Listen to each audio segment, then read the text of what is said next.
Bismillahirrahmanirrahim. Assalamualaikum warahmatullahi wabarakatuh.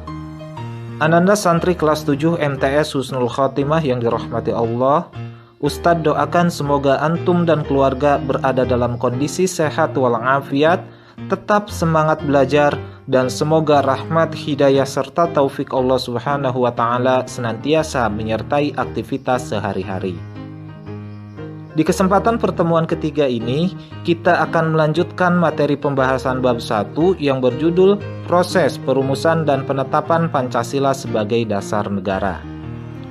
Setelah di pertemuan kedua kemarin kita sudah membahas tentang proses sidang BPUPKI 1, di pertemuan kali ini kita akan membahas tentang sidang Panitia 9, sidang BPUPKI 2, dan sidang PPKI 1. Untuk itu, mari kita pelajari materi ini dengan sebaik-baiknya.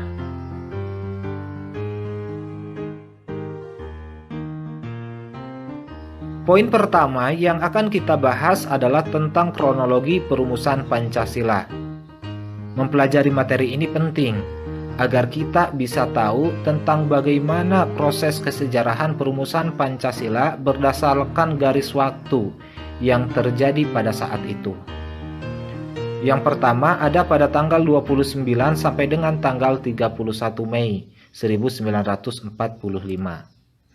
Pada tanggal ini terjadi proses penyampaian gagasan dasar negara yang disampaikan oleh Muhammad Yamin, Supomo, dan Ki Bagus Hadikusumo dalam sidang BPUPKI 1.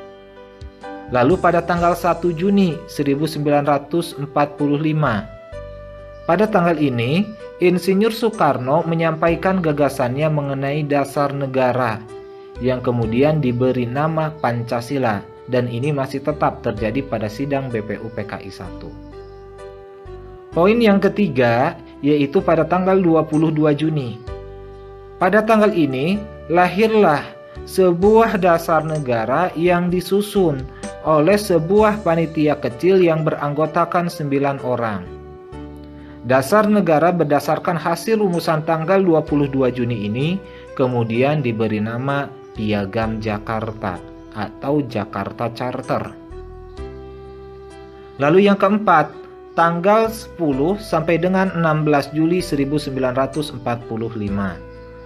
Pada tanggal ini terjadi sidang BPUPKI 2 yang tujuannya adalah untuk merumuskan dasar negara, di mana dalam proses persidangannya peserta sidang dibagi ke dalam 3 kelompok. Yang pertama ada panitia perancang undang-undang dasar. Yang kedua ada panitia kecil perancang undang-undang dasar. Jadi panitia kecil ini adalah sebuah panitia yang beranggotakan beberapa orang saja, yang terdiri dari orang-orang yang berasal dari panitia perancang undang-undang dasar. Dan yang ketiga, ada panitia penghalus bahasa. Dan poin kelima, pada tanggal 18 Agustus 1945.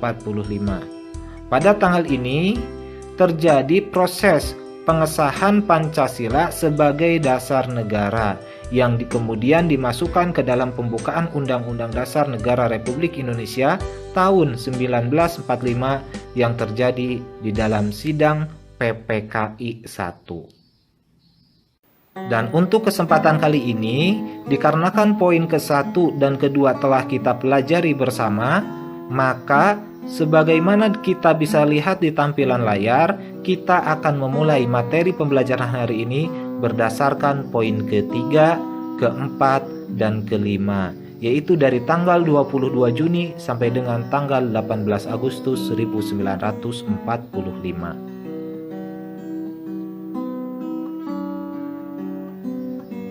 Hal pertama yang akan kita pelajari tentang sidang Panitia 9 adalah tentang keanggotaan dari Panitia 9 tersebut, di mana dalam panitia ini terdapat 9 orang tokoh yang masing-masing berasal dari latar belakang yang berbeda-beda, berbagai macam disiplin ilmu yang berbeda-beda, berbagai macam daerah atau organisasi yang berbeda-beda.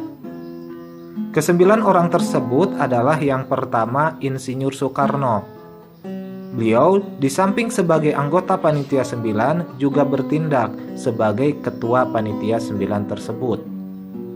Yang kedua, ada Dr. Andes Muhammad Hatta.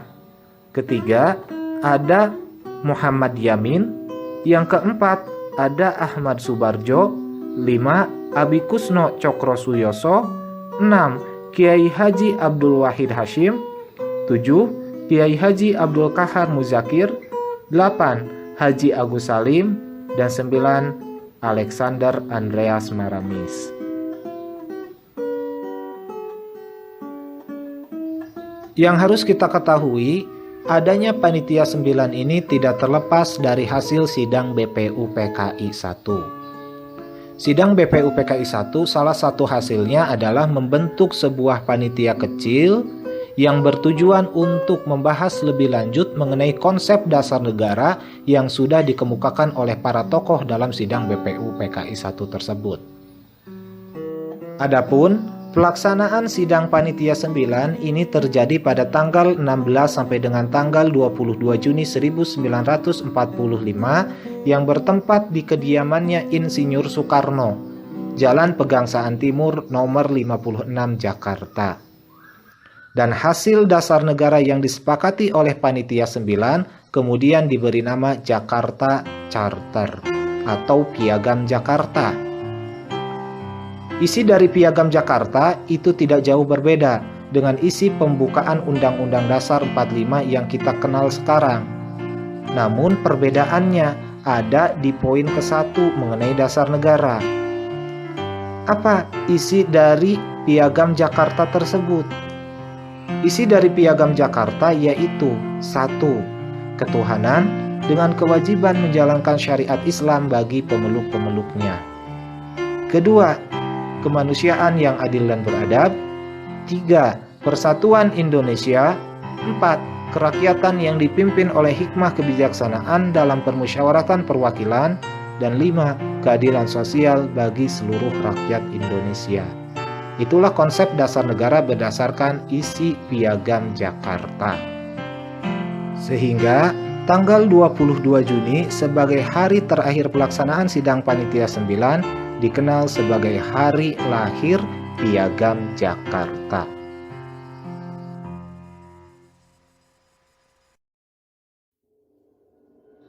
Setelah dilaksanakannya sidang Panitia 9, di dalam proses kesejarahan negara kita mengenai proses pembentukan dasar negara Republik Indonesia itu terjadi sidang BPU PKI 2. Sidang BPU PKI 2 terselenggara pada tanggal 10 sampai dengan tanggal 16 Juli 1945. Yang mana agenda dari sidang BPU PKI 2 adalah membahas mengenai rancangan Undang-Undang Dasar Negara Republik Indonesia.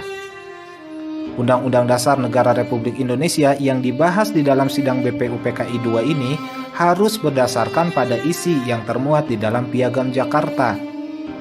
Dan isinya tidak boleh bertentangan dengan isi Piagam Jakarta tersebut. Di dalam sidang BPU PKI 2, anggota BPU PKI ini dibagi ke dalam 3 kelompok. Ada kelompok panitia perancang Undang-Undang Dasar.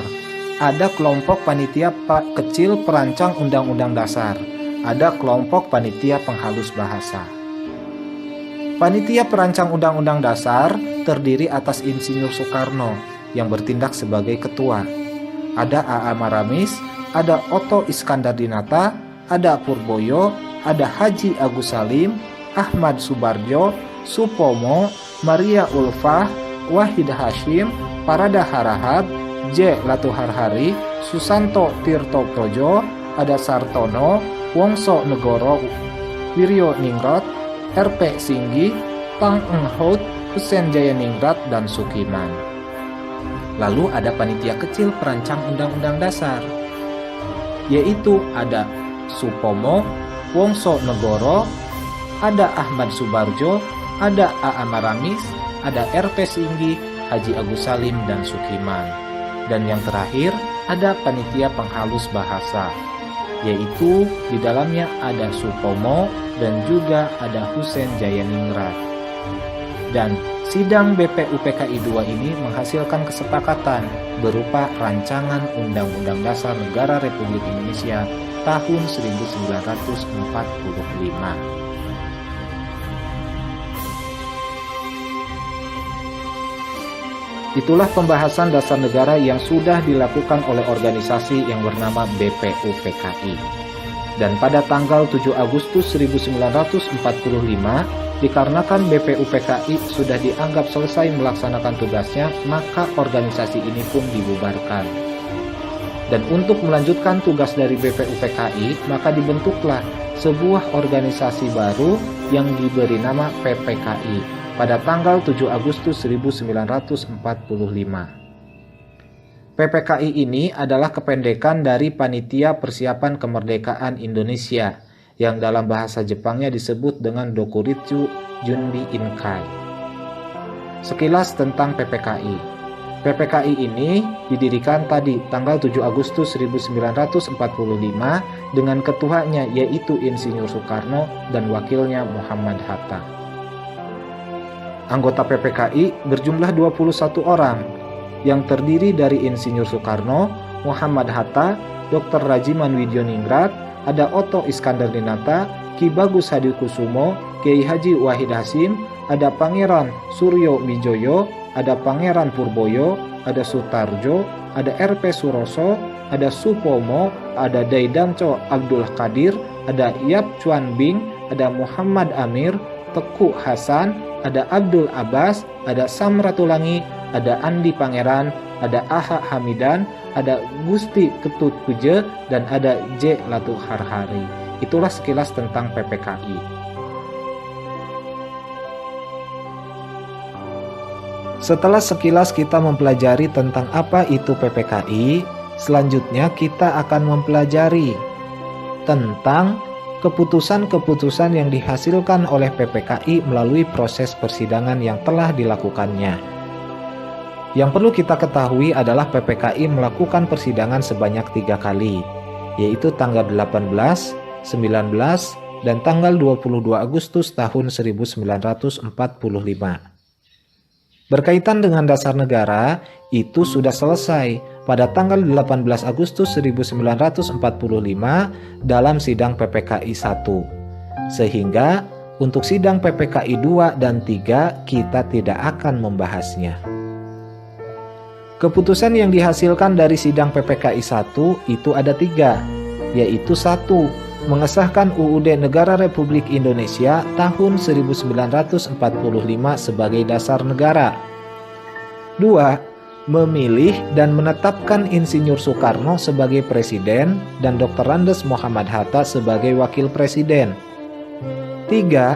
Tugas presiden untuk sementara waktu dibantu oleh Komite Nasional Indonesia Pusat sebelum terbentuknya MPR dan DPR. Jika kita lihat, dari ketiga keputusan tersebut tidak ada satupun pernyataan yang menyatakan bahwa Pancasila disahkan sebagai dasar negara pada tanggal 18 Agustus. Namun yang ada adalah kalimat UUD 45 dijadikan sebagai dasar negara.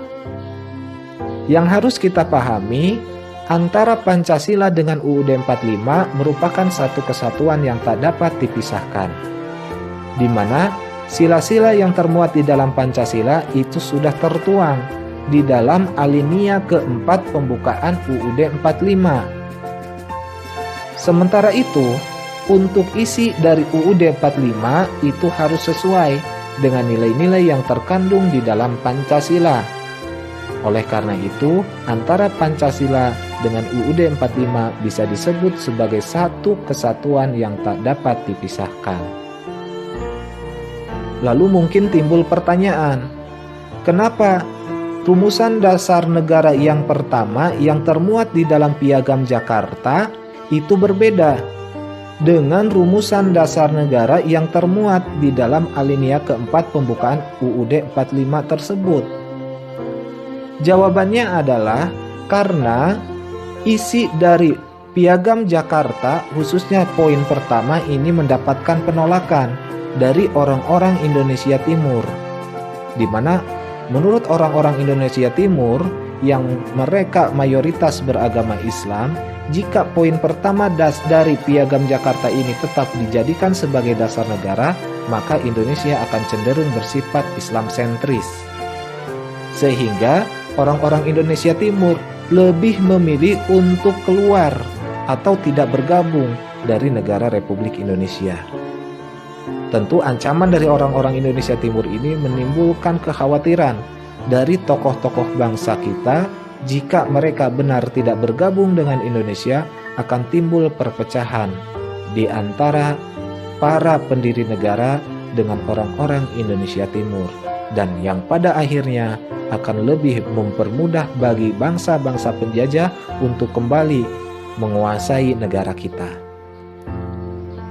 Meskipun di awal tokoh-tokoh Islam seperti Ki Bagus Hadikusumo, Kiai Sanusi, mereka bersikeras untuk mempertahankan negara kita sebagai negara Islam, namun dengan kebesaran hati mereka yang lebih mengutamakan kepentingan bangsa, mereka pun berbesar hati agar 7 kalimat di dalam Piagam Jakarta tersebut diganti, sehingga yang pada awalnya kalimatnya ketuhanan dengan kewajiban menjalankan syariat Islam bagi pemeluk-pemeluknya itu diganti menjadi kalimat dengan ketuhanan yang Maha Esa. Nah, itulah kenapa Pancasila disebut sebagai hasil perjanjian luhur bangsa Indonesia, karena di dalamnya terjadi sebuah kompromi politik mengenai dasar negara apa yang akan digunakan ketika negara kita merdeka. Adanya perubahan dasar negara yang pertama ini tentu berakibat juga terhadap isi dari UUD 45 yang sudah dirumuskan dalam sidang BPU PKI 2, yaitu khususnya pada pasal 6 ayat 1 dan juga pada pasal 29 ayat 1. Yaitu jika pasal 29 ayat 1 berbunyi negara berdasarkan atas ketuhanan yang Maha Esa, nah yang sebelumnya yang berdasarkan sidang BPU PKI 2 itu adalah negara berdasarkan atas ketuhanan dengan kewajiban menjalankan syariat Islam bagi pemeluk-pemeluknya. Dan pasal 6 ayat 1 pun diganti, yang tadinya syarat presiden itu harus beragama Islam, kini kalimat tersebut ditiadakan. Itulah bagaimana proses dari para pendiri negara kita dengan berbesar hati. Mereka lebih mengutamakan kepentingan bangsa dibandingkan dengan kepentingan kelompoknya sendiri-sendiri. Dan sejak tanggal 18 Agustus, maka secara resmi Pancasila dijadikan sebagai dasar negara sebagaimana yang tertuang di dalam alinea keempat pembukaan UUD 45.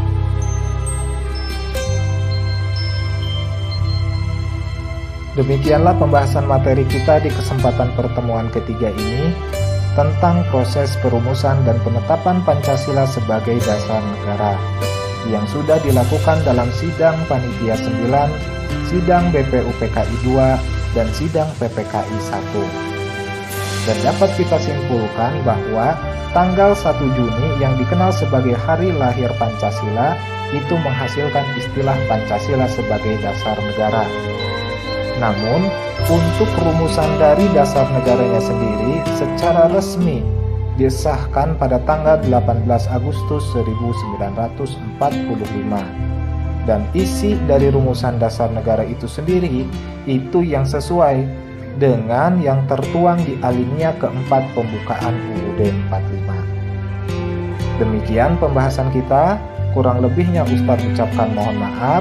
Namun sebelum pembelajaran ini ditutup, Ustadz mengutip salah satu perkataan yang disampaikan oleh Kiai Haji Hashim Asy'ari. Beliau berkata, agama dan nasionalisme adalah dua kutub yang tidak berseberangan. Nasionalisme adalah bagian dari agama dan keduanya saling menguatkan. Terima kasih. Billahi taufik wal hidayah. Wassalamualaikum warahmatullahi wabarakatuh.